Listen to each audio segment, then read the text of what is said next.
Dit ici Zacharie 13, à qui cela se réfère-t-il? Pourquoi parle-t-il de transpercer un prophète? Eh bien, c'est un chapitre, mais en fait, de quoi s'agit-il? Alors je vais juste examiner le contexte des versets. Il est dit qu'à ce moment-là, au verset 4, tous les prophètes auront honte de leur vision lorsqu'ils prophétiseront. Ils ne porteront plus jamais le manteau poilu pour mentir. Certains se sont habillés d'une certaine manière, comme avec un manteau de poil, ou de sac, ou de vêtements rugueux, pensant que le look, que leur apparence signifie quelque chose. Et voyez comment l'Écriture dit ici que les prophètes ne s'habilleront pas comme des prophètes à la fin des temps, comme le faisaient les prophètes dans le passé, comme pour indiquer que les deux témoins ne vont pas s'habiller, bien que l'Apocalypse 11 dise qu'ils portent des vêtements rugueux, mais l'Écriture ne parle pas de littéral ou physique.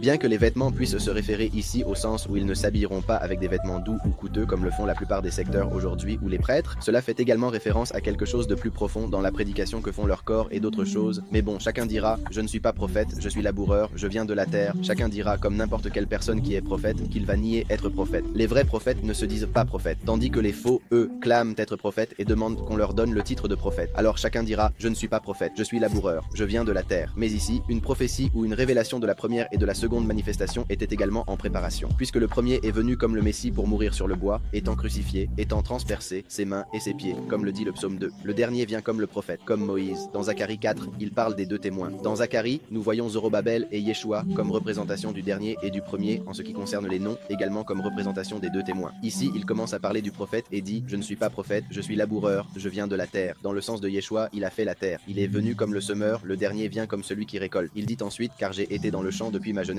aussi avec Yeshua, connu sous le nom d'Élisée. Yeshua a été appelé par Élie. Élie apparaît comme le prophète des prophètes et YHWH l'envoie mettre Yeshua à sa place. Yeshua travaillait la terre, il n'avait jamais été prophète. Ses ancêtres n'étaient pas des prophètes. Alors YHWH l'a pris de son travail de la terre parce qu'il avait une pensée différente. Il avait l'attitude nécessaire et était prêt à faire ce qu'il devait faire. Alors YHWH l'appelle et il abandonne tout son travail pour devenir prophète. Élie représente le premier. Yeshua représente le dernier. C'est pourquoi, avec le nom Élie et Yeshua, nous obtenons Yahushua, car le Messie, premier et dernier, est représenté par Élie et Yeshua. Curieusement, Yeshua a dit Élie, Élie, lama sabachthani. Élie, Élie, comme dans Élie, Élie, Yeshua. En fait, les gens pensaient qu'il appelait Élie quand il a dit cela, qu'il appelait le Tout-Puissant. Donc le fait que Zacharie dise cela ici fait allusion à Yeshua, et Yeshua est une représentation de la seconde manifestation, le dernier qui ne naîtrait pas comme un prophète, étant le prophète comme Moïse, qui ne serait pas éduqué de cette manière ou ne naîtrait pas avec un don particulier, mais viendrait d'une autre manière et utiliserait déjà cela pour récolter la terre, comme ici le laboureur de la terre dit « J'ai été dans le champ depuis ma jeunesse ». Et si quelqu'un lui demande « Quelles sont ces blessures sur tes mains ?», il répondra « Je les ai reçues dans la maison de mes amis ». L'Écriture dit « Jean 1 est venu, mais les siens ne l'ont pas reçu ». Alors, il fait allusion au dernier qui viendra comme prophète. Il ne se dira pas prophète, mais ce sera la seconde manifestation de YHWH sur terre. Et si quelqu'un pouvait le reconnaître comme tel, il lui poserait des questions. Et la réponse, mentionnée ici par Zacharie, fait allusion à ce que dit Jean 1, assez propre. Il est venu, mais les siens ne l'ont pas reçu. Il est venu à ses amis, comme Yosef, lorsqu'il est allé chercher ses frères et qu'ils l'ont rejeté, le jetant dans un trou pendant 3 jours, puis ils l'ont vendu comme esclave, tout comme Yehuda qui a vendu Yahushua comme esclave pour 30 pièces, la valeur d'un esclave, et ils l'ont tué en étant dans la tombe pendant 3 jours. Alors il est venu à ses amis et leur a traversé les mains, comme le prophétise le psaume 22, d'où ses blessures. Ensuite, il vient comme prophète et leur pose une question. Ils interrogent sur les blessures qui semblent indiquer qu'il est quelque chose qui est prophète, mais au lieu de donner une réponse claire, il donne une réponse vraie, mais avec soin, pour ne pas nuire, pour le dire ainsi, à la relation qu'il avait avec ce peuple en tant qu'ami, en disant « Je les ai reçus chez mes amis », ce qui semble illogique, comment pourrait-il être blessé par ses amis? Et ainsi, il était tout aussi illogique que YHWH vienne sur cette terre en tant que Messie sauveur et que ceux qui seraient dans son peuple décident de le tuer en blessant ses mains, en transperçant ses mains.